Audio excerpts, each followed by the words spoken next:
पिछले वीडियो में हमने बताया था कि 62% इन्वेस्टर ऐसे अनरेगुलेटेड इन्फ्लुएंसर्स की टिप देखकर अपने डिसीजन ले रहे हैं। बट कभी सोचा है कि जो ये टिप दे रहा है उसे कैसे पता है कि कब स्टॉक खरीदना या बेचना है? मोस्टली वो खुद थोड़ी सी एनालिसिस करके आपको रिकमेंड कर रहे होंगे। But what if I tell you कि अगर आप ये 5 रेशो समझ लो तो आप खुद जब चाहे तब अपने लिए डिसीजन ले सकते हो। So the first one, price to earning ratio यानी पीई, मार्केट का सबसे ज्यादा मिसयूज रेशो है। जनरली लो पी अट्रैक्टिव लगता है और हाई पी महंगा, पर मार्केट हिस्ट्री क्लियरली दिखाती है कि लो पी होने से स्टॉक ऊपर नहीं जाता। अगर पी मार्केट एवरेज से काफी नीचे है तो आपको ये पूछना चाहिए कि क्या अर्निंग स्लो हो रही है या पूरा सेक्टर प्रेशर में है। ट्रेडर्स के लिए पी एंट्री ट्रिगर नहीं होता, ये एक एक्सपेक्टेशन गेज होता है।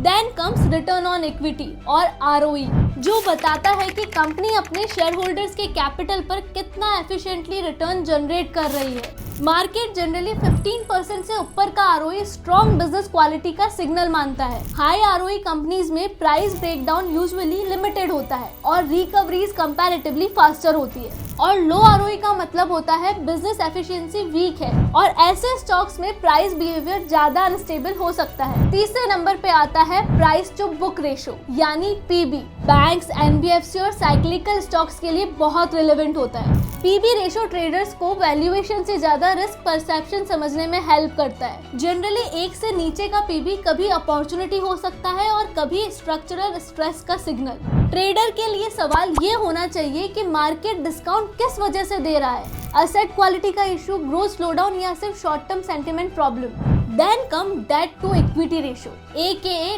DE, जिसे ट्रेडर्स अक्सर इग्नोर कर देते हैं, पर मार्केट डेटा ये क्लियरली दिखाता है कि हाई डेट कंपनीज में जैसे ही कोई नेगेटिव न्यूज आती है प्राइस रिएक्शन ज्यादा शार्प होता है। जनरली DE 1 से नीचे मैनेजेबल माना जाता है। इससे ज्यादा डेट का मतलब होता है कि वॉलेटिलिटी एम्पलीफाई हो सकती है।